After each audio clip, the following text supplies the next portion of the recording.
Hi Lee, what do you make of the Leeds United game a few days on, and did you fly back and was it a rough flight? First of all, we did fly back and it was rough to start with, and then to be fair, it calmed down a little bit, and the landing, which we was expecting to be a rocky one, wasn't as bad as we thought. So yeah, I think there's a couple of nervous flyers in there, so it wouldn't have felt great. But what is good is that I know it doesn't sound a lot, but I tell you, it makes a big difference, like sitting on the coach for like 4 or 5 hours both ways versus like 40 minutes in the air. So it's probably something a lot of the added revenue from Sky Games allows us to do every now and again. In terms of the Leeds game, hasn't really changed. Obviously, on review, from what I saw, I was disappointed. I didn't feel we showed anywhere near enough of our identity at all, and it bugged me, to be honest. You got to give credit to Leeds because they not only stifled us, but they played to their identity extremely well, and that's something that we've got to soul search and make sure we get right for this game on Saturday. I believe we can, absolutely, but it's another really good test for us given the fact that West Brom are top of the league. How's your relationship with Luke Ayling? Have you seen that little clip that was doing the rounds on social media? Do you know what I'm talking about? No, I haven't seen it. You've got all the players coming for drinks, and I think he I remember very craftily sort of sits down, or he's doing his shoelace up, I think, or something, bootlace behind all the players. I think you push him away. Yeah, but I was smiling as I done it. Yeah. No, I like Luke Ayling. He's a great lad first and foremost, and obviously he's done really, really well, and was probably the main man in that game, I think, in the way he played. So, yeah, I suppose part of me wanted to, with my player's head on, tread on his toe, 2-foot him, give him a cuddle and pinch him under the arms at the same time. But part of me also respected his sneaky nature in trying to listen to what I had to say. So unfortunately, and it probably a bit of an example that none of the other lads actually spotted it and threw him out the way, because that's what I'd have done as a player, and therefore I had to do it with a gritted smile, if you like. But no, it's fair, and I think it's fair play from him and fair play from me. But I don't know what the social media, how it came across. A few people have said Leeds spying again. But yeah, how's the squad looking at the moment? The bugs that were there at the weekend, how's Adam, Fam, and Andy doing? Are they better? Not great, if I'm honest. We have had a few. Yesterday we only trained with 12, so there was a few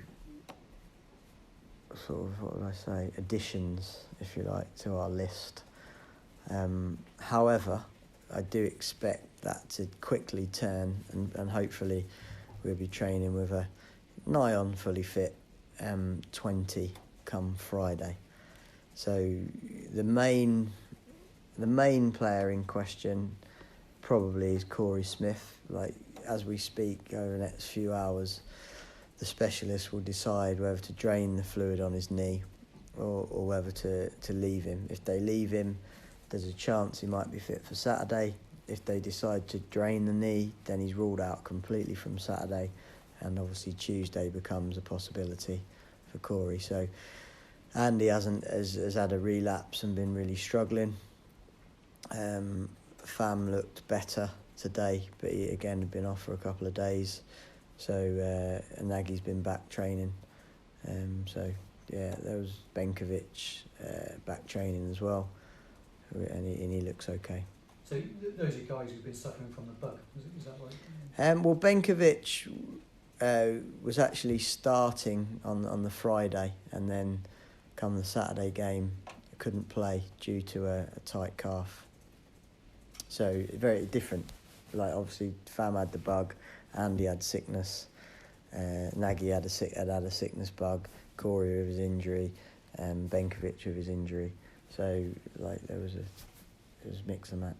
Longer term guys, Marley and maybe Zach. Is there any chance Zach could be involved soon, or is he still a bit away with his Nah, Zach's he's trained the last 3 or 4 days, Zach, but it's with Zach, Aberdeen effectively sent him back, not because he wasn't performing, because he's had an ongoing issue with his shoulder, and obviously Aberdeen have to pay the money and pay the wages for the player, and understandably it was probably too high a risk, depending on whether Zach's shoulder may pop out again as it has done previously. So we've got a choice: we either operate or we rehabilitate conservatively and try and build up the strength and build up the muscle. So at the moment, Zach's in a position where he can train, but he's training non-contact. So if you're doing a 7-a-side, you might have 2 7s plus Zach as a floater. So at the moment, we're protecting that sort of shoulder-to-shoulder contact, and we'll just let that time take its toll naturally. If he's fit, then of course he comes into consideration with everybody else, particularly because he's a club-developed player. And it gives us the option to potentially get Miper on the bench or whatever we need to do on Saturday. Presumably he's out, is he, for the season if you operate on it? Yeah, if you operate, that's him out for the season. So we do believe that we can strengthen it by sort of conservative extras and making sure, like I say, he doesn't get a big bump on it in the close proximity. Any words or appearances yet from Benick Afobe this way? Well, still in contact, obviously. He is looking to come back into the group on Monday. So I wouldn't expect any sort of Afobe in a shirt at the moment in terms of like a match day stuff. But what that shows you is that he's ready to upgrade his training a little bit, both out on the grass and in the gym.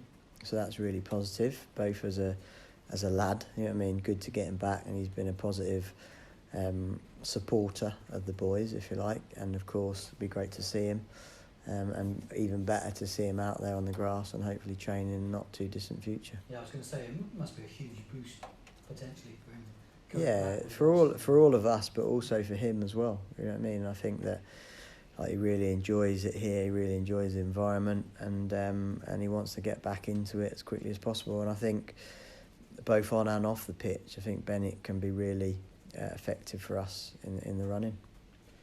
So West Brom coming at the weekend, what do you make of the challenge of the Baggies at the moment? Do you expect a similar game maybe to the game at the Hawthorns? Yeah, I think it was a good game. It was a tough game. I think that they exposed our weaknesses on the day, obviously, in that spell that they had. And then, to be fair, I thought we came right back into it and made the changes at half-time, and we was a bit unlucky not to level and not to get the equaliser, and the timing.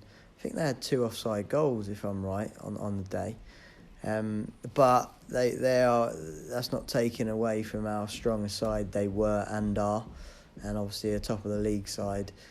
Coming to Ashton Gate, I think, is where we're probably at our best in terms of fan base and everybody else, because effectively we'll be the underdog, and we know that we've got to do more with our identity against the top sides, and believe that we can show what we're about against those top sides, and we're still fighting for and scrapping for every point, and even though we were poor on Saturday by our own standards, we effectively still had 3 very good chances to go and equalise.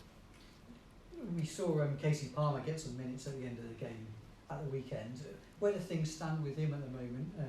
I haven't had a chance to ask you, but I think you spoke to him after the Shrewsbury game and in front of all of us media and that. Is it possible that Casey could play his way back into the team? Yeah, of course it is. Yeah, I've got no issue with Casey at all, and I think what Casey's going to be worth points, in my opinion, for us between now and the end of the season. And of course, Casey wants to play. It was part of the reason that we brought Naki in, because we believe that would potentially enhance Casey's vision and execution by having that type of movement that Naki gives you, as he did with Benick. So yeah, Casey's more than. I mean, he came on for how long was it? 30 odd minutes the other day. Couple of nice touches, but probably didn't surround him with the ball enough as he needed to go and produce his bit of magic. But I think for Casey, the biggest the part of the mindset is to be ready. You know what I mean, and to be ready and not think that this season is finished, because there's an awful lot of football to play, and given the dynamic of the side, could quickly come into that starting 11, and at that point, obviously, he's got to hit the ground running. Yeah, sure. Just on Nike there, Bermuda have a friendly coming up on March the 11th against Jamaica between the Fulham and Blackburn games. You don't expect them to be involved in that at all? Has there been any chat on that at all? No, I wouldn't expect him to be involved in that. In terms of the identity of your team, Lee, I wondered if I could ask you a couple of questions, because I haven't really grown too much into this area, but in terms of things like team selection, there's sort of maybe a myth that you stick with the same team if a team is winning. Is there anything in that, or is that not really? Well, I think the starting point is, if I could, in football, and this is what is very difficult for people to understand this, particularly supporters. Like, you cannot. Well, I suppose you can, because people often work with a workforce of 50 plus in their daily lives. There are so many things that go on that people don't and wouldn't know about in people's private life, in their professional life. The fact that Famara texts me at 6 o'clock in the morning and wakes me up after I think I'm going to get a nice sleep, saying, "Gaffer, I'm not fit to play." So, like, if you look at, just to make that as an example, on Friday, the team selection was Hunt, Williams, Benkovic, Jay Da Silva, Eliasson, Corey Smith, Hendrickson, Patterson, Jeju, Wells. That was the Leeds starting 11 on Friday. By Saturday morning, there's like 4 changes to that side. That's because Famara gets ill. Andy Vyman then becomes violently sick and done ever so well to even get out on the pitch, and was basically just about, you see him run straight in, just about to puke. You got Corey's knee went boom and swelled up to the point where he couldn't play. Benkovic couldn't play because he felt his calf. So in an ideal world, with a 1 week to 1 week to 1 week, i.e. Saturday with no midweek game, you'd start of the season, you'd win that game, you'd keep exactly the same team, and you'd play all the way through to the end of the season with no changes. But in reality, often things change that. Personal form, personal circumstances and situations in life away from football, certainly injuries and niggles, and sometimes the need to rest, whether it be young players or senior players, because of the fixture schedule that clogs up. So it does sometimes make me chuckle how people don't know the full script behind what goes into a team selection, and sometimes you have to adapt and change. And that's why after the Leeds game, I was absolutely fine with my team selection, in terms of, like, that was what it was, that's what it had to be, and it was a case of trying to perform, and we should have performed better than we did, in my opinion, with that 11 that played. Why is Fam texting you at 6 in the morning? Is he unwell? Is that what it was? Yeah, he was struggling. Yeah, he hadn't slept. He had cold, cough, like he was getting shivers, fevers, and I can't pull out a big microphone when the crowd are singing "Get Famara" on and say, "Sorry guys, he's not been well. He's had 4 days of no sleep." Do you know what I mean? We would do well if we get 12 minutes out of him, let alone 30. You can't do that. Yeah.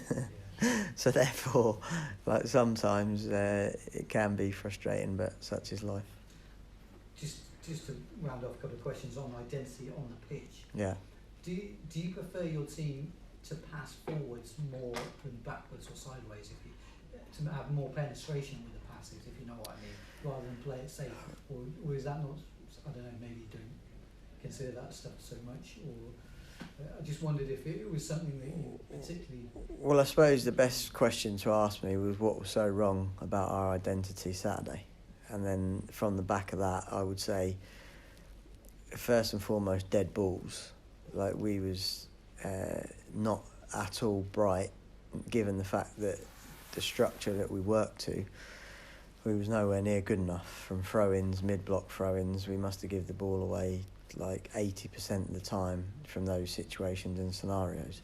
And that is caused probably by an atmosphere and an anxiety in a game. And that's the bit. It's really hard to strip that, because when you work towards a plan all week and a set of players don't execute or produce that, sometimes that's the quality of the opposition, and sometimes that's a bad game from an individual.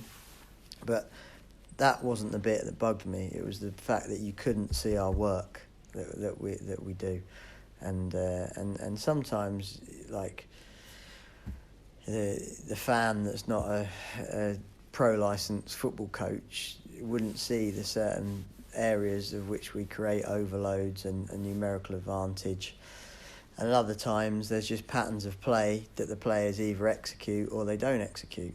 So there's a numerical advantage that we did execute on a few occasions, the patterns of play that we didn't execute at all, and then the dead balls that without doubt are in your control, that we were really poor in terms of invention, belief and implementing the actual work that we do. So I hope to see a lot more of that on Saturday. You've got an opposition, so obviously an opposition is there to stop and stifle you and disrupt. And there's a number of occasions this year where we've been top draw at doing that to very good footballing sides and very good oppositions. And I suppose the byproduct of losing a lot of players, as we have for a lot of different reasons, is that you have to reintroduce every part of the philosophy to the new players, and that takes time. And I think you've only got to look at, I think the perfect example is Sheffield United. Sheffield United, that they're achieving unbelievable things at the moment, and it's been built and built and built. They've lost one player really that was a key player, which they sold, Brooks, that actually wasn't even playing that much anyway. And they've kept building and adding and retaining and going again and going again. And what that leads to is really strong team spirit, a really good level of cohesion between the players, and you get to read your partner almost telepathically, if you like. And obviously you've got to have the system and the style of play that everybody fits into, and you've got round pegs and round holes. And I think, like, for me, I'm proud of the players for what they've done this year to be in this position with a lot of things that have happened off and on the pitch, to stay consistent and in with a shout. And like I say, the big losses in terms of personalities and quality that we've had during the season. So you hope to keep your best players in future a bit more, or I suppose they've got to take you to where the club wants to be at the same time? Well, you never want to lose your best players, but we're always at the mercy of losing our best players because of the way we recruit. Like Sheffield United again is a good example, because they've recruited like 26, 27-year-olds, if you like, and therefore the Premier League team's probably looking at it saying, well, look, they're good players, but are we going to pay top dollar? And then all of a sudden now they've proved that they can compete in the Premier League, but now they're at the age where they're 28, 29, and they're settled. They're probably not looking to go anywhere, and they've built with the club probably in terms of their wages and their infrastructure and again that cohesion. So where we are recruiting and selling the younger players, of course, a positive thing, because it allows us to enhance every other area of the club, but it's not necessarily a positive in the very short term to go and get the actual framework for a team that optimises every individual's quality and unique selling point. Do you see that? See that changing at all? Yeah, the more you work with, if you said to me, right, you got this squad for the next 3 years, I'd be delighted. I'll be happy, because I go, all right, perfect. Like, this is what we're going to do. We're going to build that. But I think unless you're top 6 Premier League, it's probably unrealistic that you can actually commit to that due to A, length of contracts, and B, that you're always in with the mercy of getting a top player poached. Just last 3 very quick questions. Bailey Wright is injured, isn't he, for the rest of the season? Have you spoken to him Yeah. at all? Yes, I have. Yeah. Well, listen, there's not much you can say apart from if your mate. It's football. It's the truth of football that players get injured, and he'd be gutted and disappointed. But like I say, it's a footballing fact, and it is a strong character. So I've got no doubt that he'll be fine. Anything close on contracts? New contracts for the likes of Nicholas Anderson or Corey Smith? No, not that I know of. Finally, what do you make of the 1-2-5 kit? Are you a fan of that one that possibly could be against Paul? I've only seen it briefly, and yeah, obviously it was a mix of different shirts. I think it's a nice idea for a one-off occasion, definitely. And be like, for me, like, that's a bit of an interesting side piece, but obviously not the main focus. So if the fans are happy, I'm happy. Nice one. Cheers, Lee.